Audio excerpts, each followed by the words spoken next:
we don't have to ever come back with this one because we're going into pick it bad. I'm going to put the mic down. Our audience, Dagda, a lot of them saying yes. So it's good. Walking into this one, we have a clean slate. Look, Pew after the last one was like, you know what, let's just run it back. Let's just go for it again, picking that one up. Diego is on the board though, going to be taken up by FPX. So potential here to, so this is what I was going to say. I really like this from FPX. Take these power picks for your solo laners. Viego now picked up. We know Doomby is an insanely clean Akali as well, so get him onto something he's comfortable and make sure that he's going to be good. Now, Zika will be able to answer with this LeBlanc. We saw it in the last series. LeBlanc does reasonably well in towards the Akali. The distortion working out well in that lane, but still can't get that full burst combo off, but just enough to try and poke the Akali out of lane and make sure she's in a good spot. So now BLG could also look to maybe take something like the Varus as well here for themselves with that Thresh band off the board. Varus definitely starts to rise up in priority. It really does. Let's go into the other AD pick though. You talked about Varus. Ezreal's a big pick here for aiming, so it's not too much of a surprise. And you know, I feel like they're going to learn their lesson running into this one as well, Dagda. Even if we do see some similar picks coming through from the likes of Bubu, I like that FPX are changing it up. The Akali for Doomby, LWX onto the Kai'Sa. A lot of dive threat already, and champions that have more mobility, more survivability, and more playmaking than we saw in Game 1. Yeah, exactly. Getting that killer instinct, provide the shield, a little bit of a self-peel as well to try and get away from Bubu, get away from this LeBlanc as well. But still waiting to see things like the jungler locked in here for FPX. I know you can swap Lee Sin to the jungle for Weiwei if you want to, but certainly I think jungler is going to be high priority here as we move in. Well, it's going to be banned away at the very least. I think you talk about these priorities like we know the jungle pool as well, right? And I think today we've learned a big thing that Olaf jungle has risen back up to the top. Olaf jungle has risen back up in terms of our 2 games we've seen. This is something that needs to be picked or banned at this point. For Tien, it's been great in the past, so wouldn't be surprised if BLG, along with the Leona ban, add that one to finish off and round out the phase.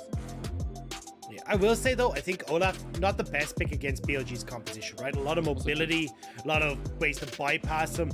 And even when you look at the Ezreal, right, the champion that you want to try and run down, it can be kind of tough as Olaf. So I think definitely steering away from that could actually work out quite well for them. But still, we'll have to see. I mean, on BLG's side, I agree with you. I think that's where I'd actually be looking to see maybe Olaf picked up and see if he can have a bit more of an impact there. BLG though, maybe opting out of the laning phase in the bot side of the map with this Ezreal and this Braum pairing. I actually don't mind it here. I think you can, as you say, just get through laning phase and then provide a hell of a lot of CC and a lot of disruption for FPX as they try to set up for these fights. Because when we see Braum, it's a defensive pick, right? And here in the LPL, I like that it also adds dive threat.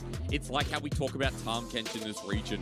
Braum can add a bit of versatility, and I think when you already have so much dive, it can be used aggressive, but it can also kite back and keep strength towards not only the bottom lane, but when we see LeBlanc, when we see the Lee Sin, even the Gwen here, it can hold a strong 3-man unit, Dagda, and make sure that BLG are not losing through the minimal play.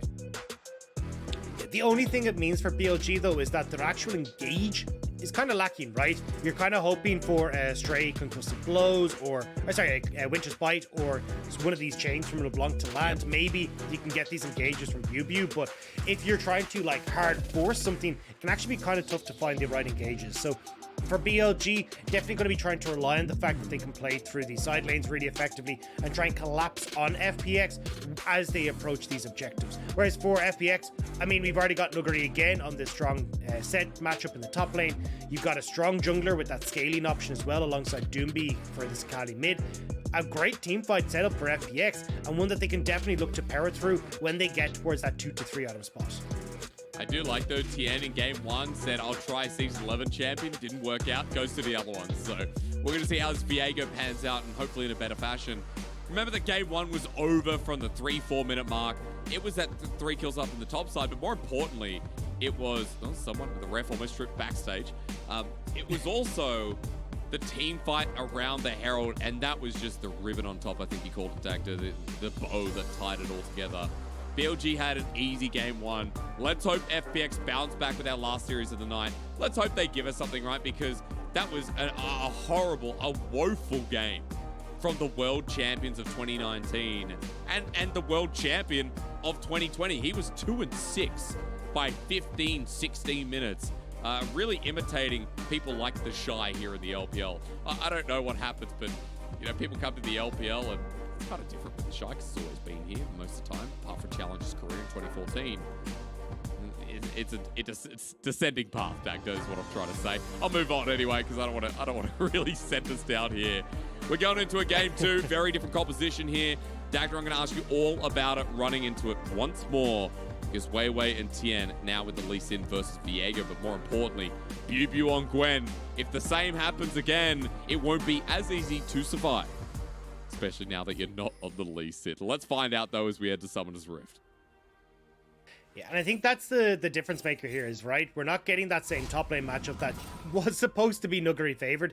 This is actually a little bit more even. BuBu can come out ahead in this matchup as well, just because the consistent damage, ability to dash away from some of the damage that Nuguri could put down until we hit that level 6 and Nuguri's all in gets a little bit hot to handle for BuBu. We'll have to see how it actually does play out as this game goes on. Whereas when we look at jungles, I think we're going to see a little bit more action from both these sides. Tien certainly wants to scale into this matchup, but Weiwei on this Lee Sin will be looking to get in and get action done in these lanes. I want to see him get into the face of Tien and really abuse Lee Sin's early game coming into this game number 2. Also, his ability to impact lanes, right? It's going to be hard to gank Doombi in the mid lane as it always is with an Akali. Dagda, I think it's important to note that FPX's bottom lane has a lot of potential here. PP God and aiming, if they can hold them off, it's good, but still, Kai'Sa Nautilus, strong 2v2. It's going to be up to PP God to negate a lot of the damage that we see in the early game. Also, it's going to be difficult for Aiming and BP got to set up for Weiwei as well, right? Yep. So now you've got like Zika, who you can try and set up for something alongside Weiwei if you can land those chains onto Doombi, but still difficult enough. So realistically, Weiwei kind of has to put his eggs into the BuBu basket topside, try and get this Gwen ahead. And if Tien is already making his name for himself up there, when you've already got that pathing from Tien moving topside, it could be difficult for BuBu to survive this without a flash. I just love that we're watching mid. Nice trade from Zika. Puts a ward over the Raptor pit while also hitting away at Doombi.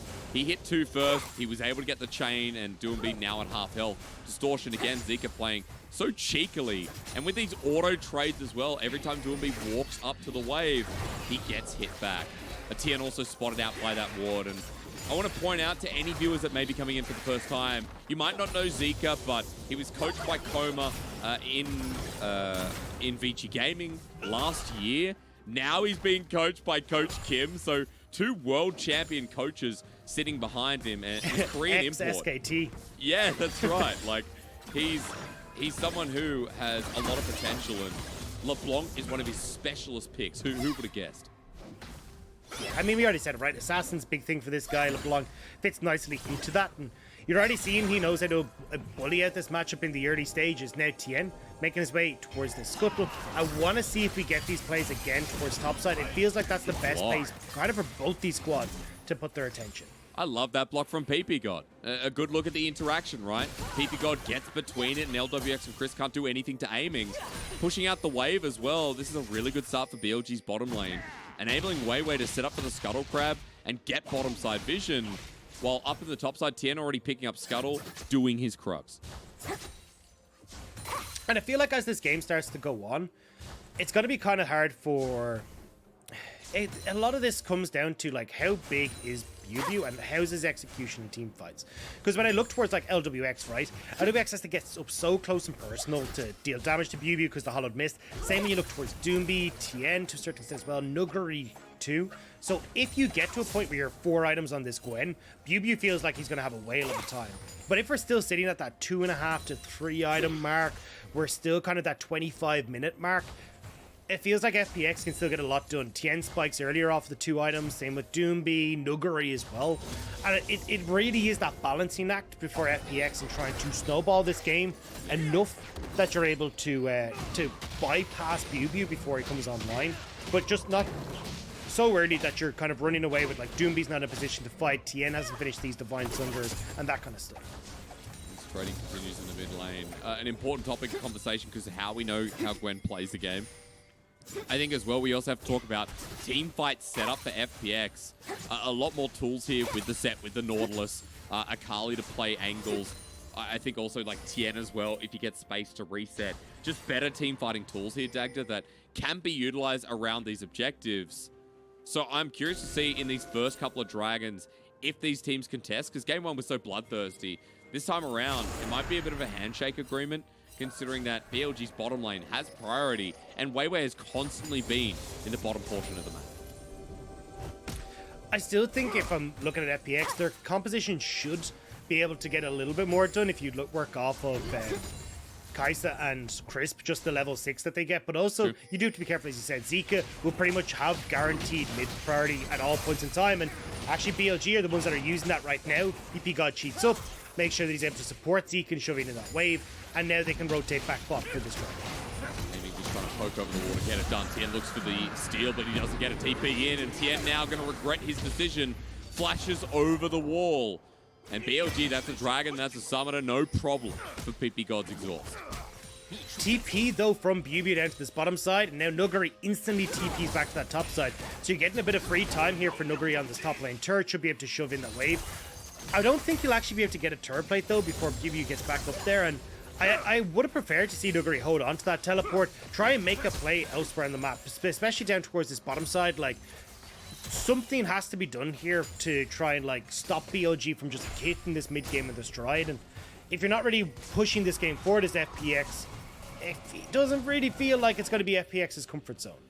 Yeah, I mean, that's why we want to see now that Viego's close to 6. What he can do here with the Heartbreaker, Doomby 6 as well. You mentioned LWX and Crisp's level 6. I think there's a lot of ability to impact the next Herald, or should I say the first Herald of the game. The first Herald is always so important, and we see bottom lane roaming up constantly, so expect it here in this game. I just wonder how that mid lane priority you talked about with a 14-15 CS lead on Zika is going to change it. Weiwei invading. This is nice. Taking away the blue buff, but Tien read it like a book. Going to try and hand on over, or at least take it himself. Yeah, I think he'll take it for himself and potentially look for this dive on top side. Oh, You've got like no flash on Bilibili, you've got the flash on Nuguri. He's starting a heavy trade. There's the bomb plating gone. But look at where Weiwei is. He instantly recalled from that bottom side and is already moving top to try and prevent any sort of shenanigans top. Doomby even roaming up. Yeah. Looks like, though, BLG would be in a position to stop it. Even though Nuguri's near full HP, I don't have a good feeling about it. I don't care what it is. After watching game 1, I do not want to see a top lane dive in this series ever again. Unless maybe it's from BLG, but it might not even be a dive. Needlework's coming out. Nuguri's in trouble with Ignite landing down to get on out with an escape. Weiwei safeguards for the Q, but doesn't land it. Now the rest of FPX are caught out in rotation towards the Herald as Tien turns on top of Zika. Has the Heartbreaker to escape. That's a bit of a heartbreak with everything going on. The blast cone taken. Doomby now has the perfect execution over the wall. Weiwei flashes on in, gets a 3-man kick. He tempts the round a choke point as well. PP God has absorbed the damage. True Shot Barrage was close to nailing down 2 members. BLG, FPX both low as LWX joins the play. They will be able to back away, but ever so low health bars on both sides. And honestly, for FPX, they're going to be counting their blessings there. So many members of BLG up there for that Rift Herald. They weren't anticipating PP God having already shifted, and they nearly got caught out, but FPX managed to escape away. Rift Herald will stay, and now BLG, they're going to look to see if they can rinse and repeat towards this topside pressure and try and look for that Rift Herald. But I wonder here, because Tien doesn't have his flash still available, aiming aggressive. He arcade shift towards that. Doesn't care about Doomby whatsoever. Not even doing that much damage, as we see it's Ashin and Phage rather than the fully completed Divine Sundara. As aiming pushes this out, look at what Nuguri's doing, clearing away topside vision. Weiwei's moving down there as well, and Dagda, you're right. We will see a rinse and repeat, as even PP God starting to path towards mid, towards top. And here's the thing. Ooh, hang on. I'm going to hold on to this point. Nuguri no flash. He turned it before, and he turned to Showstopper to get on out. The damage enough this time. Tempest again. Sonic Wave. Not the execution, but it is the deliverance over to Bubu for first blood. And just greedy from Nuggery. We already said, hey, look, BLG, they're the ones that are going to try and go back up towards this top side. Zika has control of mid, and they can just move over there. So not really respecting the map movements from BLG. It means that they will get ripped out, they get that kill, and crucially go into Bubu as well, who, as we said, is that late game scaler for BLG. And now Bubu walking down towards Tien while Herald's being done. But look at this, Doomby full HP, Tien the same. This is dangerous for Weiwei. Spectral Maw doesn't compete here, but Herald hasn't been de-aggroed. It's getting bursted down off of center. Smite will secure it as well, and BLG, they may have just got it, but no Smite through. It's aiming salty while Doomby gets into the backline, and Tien already has a reset. He's starting to snip away. PP got the next target, destroyed for a double kill while aiming has to flash away. Tien as well has taken Brom's life, but not his spirit, while aiming is running for the hill. Poked down once again, trying to shoot Q off. Zika comes in to save his life, but FPX will trade the Herald this time for a couple of good kills. Weiwei didn't have Smite that entire time, so you end up putting so much more damage into the Rift Tower to try and survive that the rest of the fight is going disastrously. Bubu and PP God end up falling to Tien and also Doomby here, while Weiwei and Aiming are trying to finish off this Rift Tower. Now, you just get the follow-up coming through, right? Doomby's going through, he's got that perfect execution, trying to follow up onto Aiming, so you're burning all these summoner spells on the AD carry as well. That was a messy, messy decision from BLG, just because they never had the Smite available. And it leads to one thing and another, right? Doomby now 2 kills. That's an issue. The Akali with 2 kills against this composition, Dagda. PP God has to be there to stop him in his tracks because everyone else will get absolutely destroyed. Dragon does go over to BLG though, and a Herald was still picked up. So let's see if they can refine this gold lead a little bit with the play that they sacrificed quite a bit for, considering plating's still up for another 3 minutes or so. And Dagger, where do you put this? Bottom, top? Like, how do you open up the map as BLG? Who do you want to give the gold to? I definitely feel like giving the gold over towards Zika is probably your best protocol, but also just to try and shut Doomby down. So the biggest thing that we start to see from this meta shift, right, is a lot of backline threat, with the reason being, hey, look, we're going to delete one of your core members so quickly that it just turns into a 4v5. And even though we are waiting on cooldowns and stuff to come in, we are just able to win out the fight as a 4 versus 5. In a situation where Doomby right now is 2 kills, you need to kill him. And you need to shut him down. Get locked down. Sonic Wave, he's dead. Weiwei kicks him right in the face. Not only does it leave a mark, it takes away a bounty. And this is exactly what we just said, right? You need to shut down Doomby. You need to try and give that goal back towards Zika so you have your own backline threat. So you're not just having your backline deleted, you're actually getting that answer, or chance to answer for the Zika now. Trying to stay in range for the plates, but he got it. Tien? I mean, Tien even walks back in, and Zika has a lot of damage at this point with the Lost Chapter. Good trading once more as only 1 plate remains on the mid lane turret.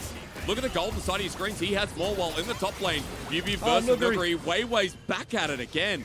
This is why we talked up this jungler, Dagda. It feels like he's everywhere. But I don't know why Nuggery's still trying to take these fights. Yes, you do have the Blade of the Rune King, but you just saw Weiwei leaving mid and going topside. It feels like Nuggery just not respecting the map movements here, but you see here, great engagement through from BLG, and this is what we're saying, right? If you can get the chains on towards this Akali, you can follow up with Weiwei pretty handily. You literally have a direct pointer as to where that Akali's sitting in her shroud. But the issue, of course, is they end up going under the tower, they get the kills, Zika gets all these extra plates, and now for FPX, that winning lane, not looking so hot. Well, really isn't. Apart from lulling at the cannon for FPX, gold lead now in BLG's favor. Mid lane turret, a hair's breadth away as well. Again, only 1 turret plating available. Won't be taken before it ends, but Weiwei now up towards top side. Nuggery doesn't have flash. Once again, no showstopper. Weiwei almost has kick, and he has the flash available. Sonic Wave, flash is there, but Dragon's Rage only just came up now for the dive.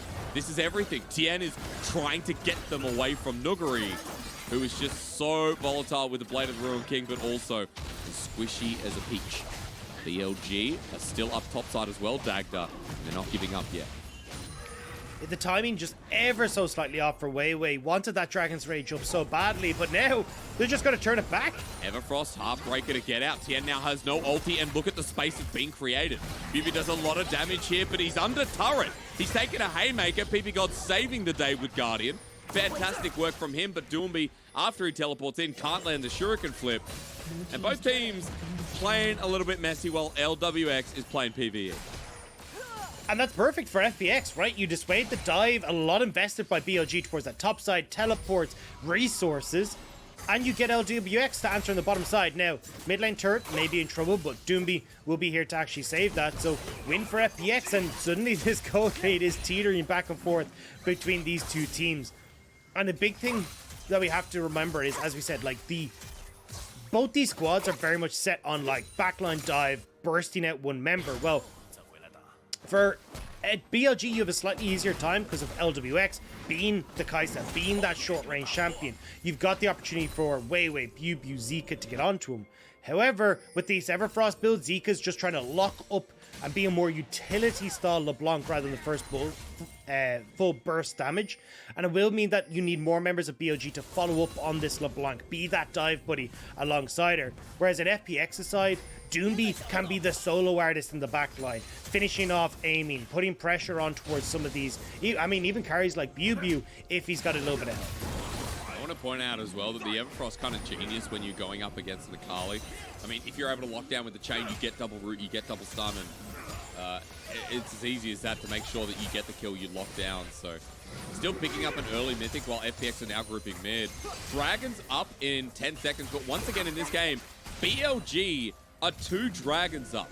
This will be the third, this will be Soul Point. FPX cannot give this over. And I like that BLG have more threat over a wall as well, right? With being able to pop over to Zika, you got aiming who can fly in. So this position for BLG is actually really good, where they can just look to poke them down. But Zika actually went over a little bit too early, gets burnt out, aiming's dead. I don't know what they were thinking, but BLG handed that on a platter. LWX gonna ult in as well. PP God dead next, and the heal, Nuguri, punches him in the gut. And immediately, now Bubu even regretting his decision. Tien trying to follow it up as well. Dagda, I'm not sure what to say about that one, but Zika just went into them. Yeah, it goes too far. You can see as well, like, they were waiting for him off on the side, right? You literally have Tien standing there just waiting for him to go in, gets the stun, and then the follow-up coming through from FPX is too much.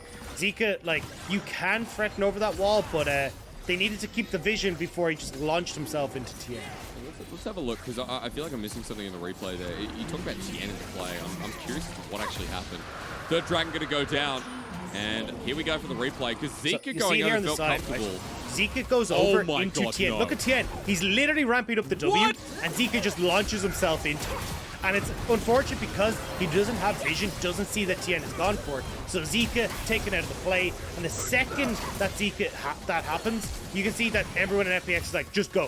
Flash in straight away from Chris, ults on towards the Ezreal as well, who's reasonably vulnerable because everyone's trying to keep Zika safe, and it means that FPX can win the fight. That was sick. That was so sick. I'm so sorry I missed that. Looking at the bottom and I was like, oh, Zika's caught out, but we saw Tien. That was insane. That was nutty.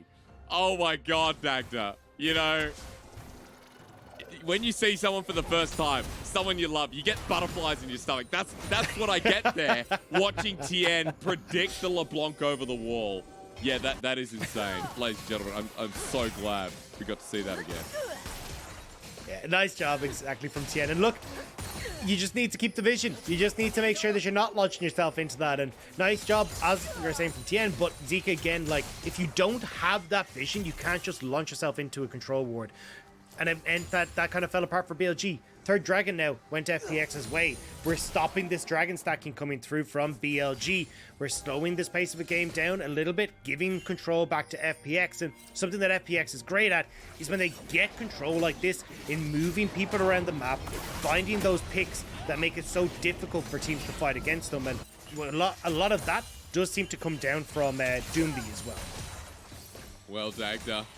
Now I just got to wait for the next dragon and see what happens next, because FPX have a gold lead. They picked up the fight, rounding out the situation for them as well. The game that felt like it was kind of running away from them once again, you know, BLG stepping up and trying to capitalize, FPX dropping a little bit, but it has been back and forth once more. I feel like for this game, we're ready to look at people like LWX who's just been farming, taking a standalone turret too. Doomby 3-1-2, who's almost got the Sonya's Hourglass. Nuguri, who's now has a bounty on his head. He's 2-1-0. I guess it is the global gold that his team's acquired.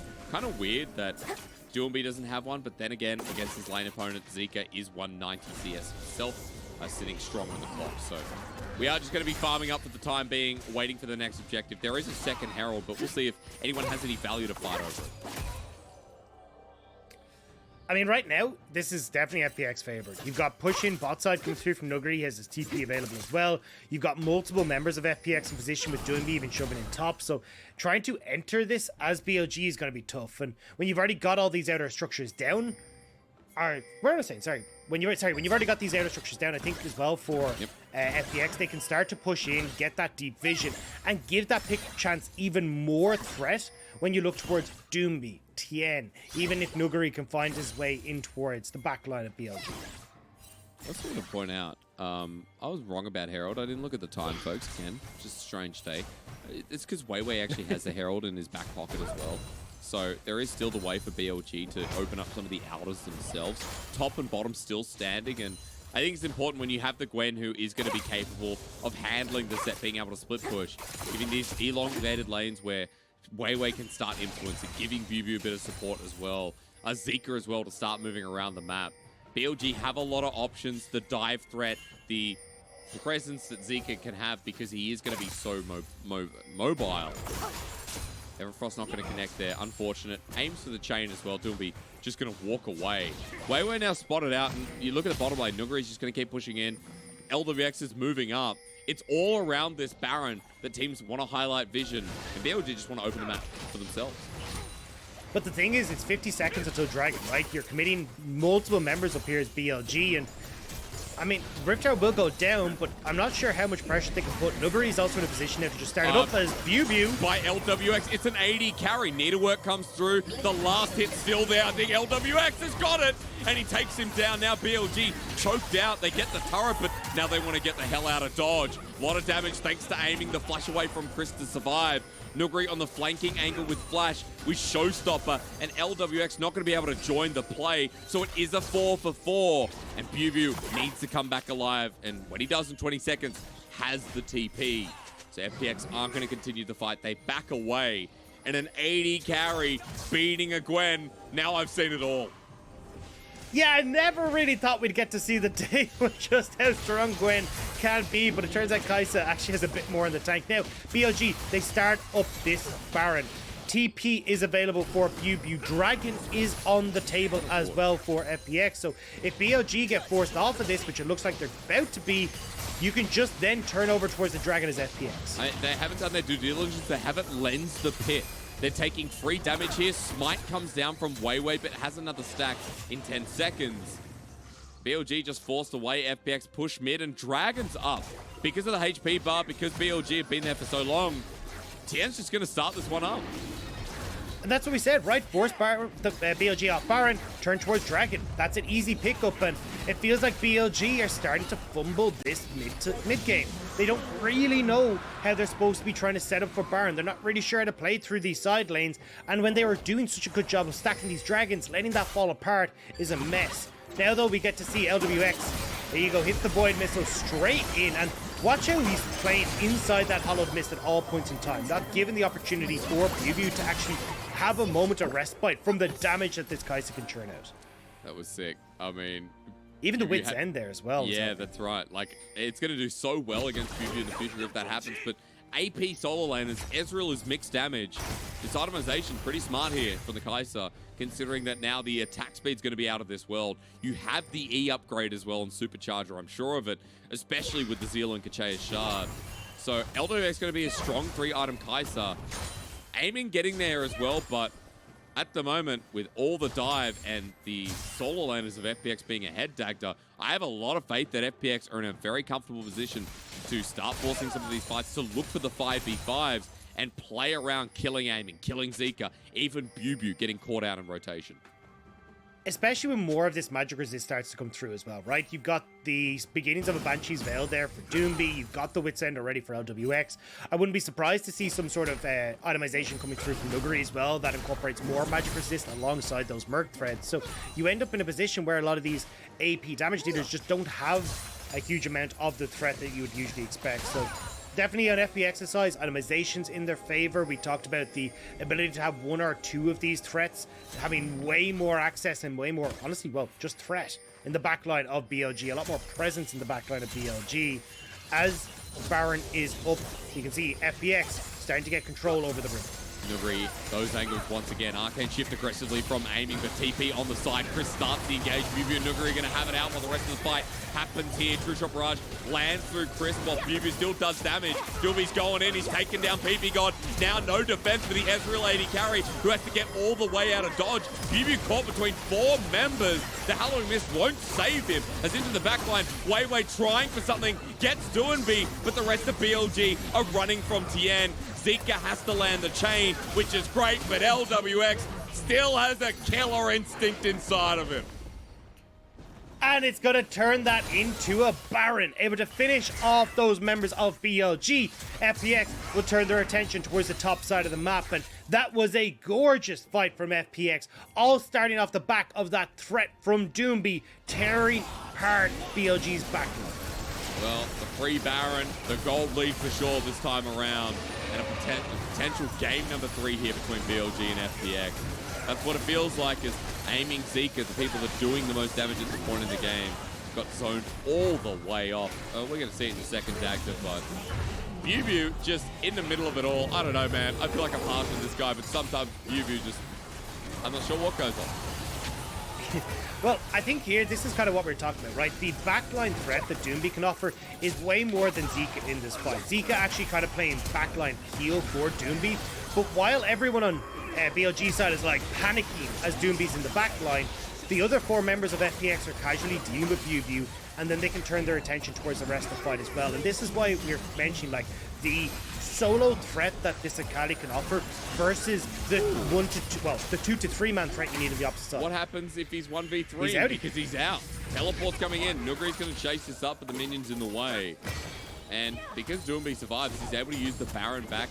I believe he has a TP. And no, he doesn't actually. Excuse me. That was on cooldown after the last fight. BLG grouping up towards this bottom lane. Bubu's the one teleporting in. And FPX, Doomby's not here. It's a 5 versus 4 as Nuguri tries to buy time. The Haymaker kicked away. True Shot Barrage there as well. The needlework slows down. But BLG are backing off Dagda. They're not getting the pick. This is what the Blunt style with the Everfrost needs to eliminate one person by allowing your team to follow up, but Zika isn't getting on towards the likes of LWX, allowing this burst damage to come through from BLG. FPX kite it out, and then everything in the kitchen sink is gone, and FPX re-engage. I mean, this is just running away from them. It looks like BLG try to be proactive, and then everything just runs away from them in a couple of seconds. In a turn, the bottom lane, that drops. Bubu now joins back in after TPing in. And for the side of FPX, like, this game is definitely in the bag at this point. It would require a big mistake for them to lose it, or a huge moment from someone like Zika, even Bubu on the Gwen. I'd say aiming as well on the Ezreal, but it looks hard, it looks difficult, and now with triple mountain, FPX buff up everyone who has resistance to their net. And the problem here is that BLG tried to give too much resources again towards Bubu. It's what we brought up at the start of the day, right? Yes, you got Bubu a nicer time against Nuguri. Hell, they even got a couple of kills against Nuguri, but it wasn't actually netting you anything in the long run.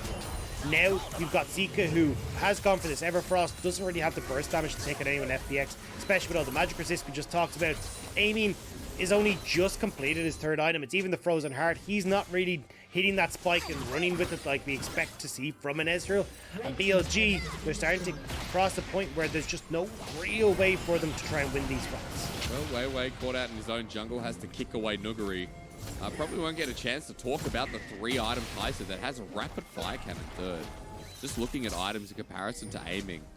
It's funny how the rapid fire cannon to keep yourself at distance as well actually going to work out quite nicely as Weiwei gets engaged in, doesn't have to kick anymore. He used it to get through this lane. Zika even now not doing enough damage. FPX grouping up top while Doombee's in the bottom lane pushing on this Akali, and BB's not matching. That's what I was going to say. I mean, even the 4 versus 5 threat from BLG isn't enough to sway FPX. So Doombee perfectly fine to push him bot side, and it really does feel like it's kind of a ticking time bomb here for BLG. Mountain Soul with 4 Mountain Dragons available for FPX. We already talked about across the board that magic resist coming in. Now you just amplify that so much more.